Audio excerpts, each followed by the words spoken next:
long before the strange things began. The Oba had ordered the creation of new bronzes, statues larger and more powerful than before. He told his artists to make the bronzes not just to honor the ancestors, but to show the glory of his own rule. That he wants to be remembered not just as a king but a god among men. So he changed the sacred bronzes and built new statues of himself, taller than the shrines. The high priest warned him. He told him the spirits would not accept this, that the forest gods were old and proud, and that pride before them was dangerous. But the Oba did not listen. He believed his power came from himself, not from the gods.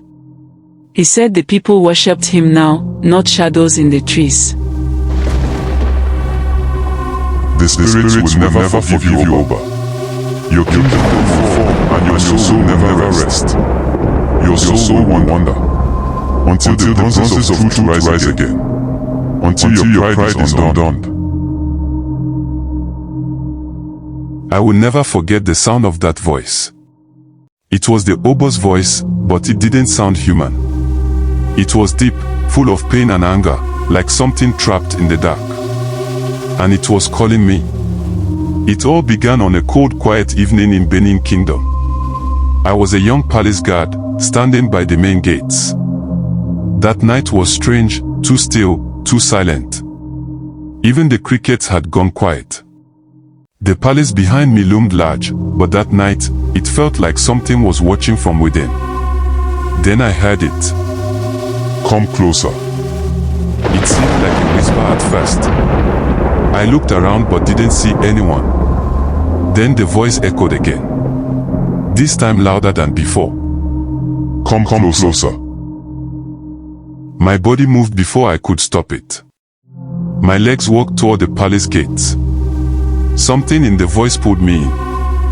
The doors were slightly open, and pale light flickered inside. I stepped into the great hall. Cold air wrapped around me. The silence inside was heavy. Then I saw him. The Oba's ghost. Dressed in his royal robes, crown on his head but his face twisted in pain. His eyes were hollow and empty. He looked at me, and the voice spoke again. Come closer. You must see. You must know. Suddenly, the hall grew dark, and a vision filled my eyes. I was no longer standing in the palace. I saw the past, like a dream. I saw the Oba, strong and proud, seated on his throne. The kingdom was rich, the people full of joy. The bronze statues of the old kings, the warriors, the spirits, they stood proudly in the palace, shining in the sunlight. These were no ordinary artworks. They were sacred, blessed by the gods of Benin. They carried history, power, and protection. But then came pride. The Oba, they said, made a promise to the gods. I will protect the sacred bronzes, and I will honor the faces of those who came before me. When the time of darkness comes, I will offer the blood of truth. But he broke that promise. In his pride, the Oba ordered the sacred bronzes taken down. He said they were old, no longer needed. He broke the statues of the ancestors, melted them, and built new ones in his own image, bigger, brighter, and proud. He raised himself above the old spirits and silenced the voices of the past. The gods warned him, but he didn't listen. So they cursed him. The spirits will never forgive you, Oba. Your kingdom will fall, and your soul will never rest. Your soul will wander, until the bronzes of truth rise again, until your pride is undone. The Oba's figure stepped toward me, and he spoke to me, not in anger now, but in sorrow. Tell them.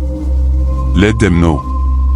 The curse is not just mine. The kingdom still carries it. My soul cannot rest until the bronzes are honored again, and the promise is made whole. He raised his hand, and for a moment, I saw the ruined bronzes, the melted faces of old kings, broken guardian spirits, statues once filled with power now turned to dust. Then I saw the new ones he built, his own face, proud and shining, towering above all others. The Oba's ghost turned from me. He said, because I turned from them, I silenced the past. Now only truth can speak again. And then he told me what must be done. A descendant of the royal line must return to the old forge where the sacred bronzes were once made. There, 3 drums must sound, one for truth, to awaken the spirits, one for sacrifice, to pay for the pride of the past, and one for forgiveness, to call the gods back. Then, before the stone of the ancestors, the blood of a king, not in death, but in honor, must touch the earth. Only then will the curse lift. Only then can the soul of the Oba find rest. The palace shook. The light vanished. The great door slammed shut behind me, and I fell to the floor. When I opened my eyes, I was outside, lying on the cold steps. Morning had come. The city was waking, but I was not the same. No one believed me. They laughed when I spoke of voices and visions. But I know what I saw. I know what I felt. And I know now why the kingdom still feels heavy, why strange things stares in the dark, why the bronzes taken by others have never truly left our spirit. The Oba waits. He waits for the one who will restore the truth. The one with royal blood and heart strong enough to honor the gods once more. Until then, his voice still calls to me in the night. Calling. Waiting.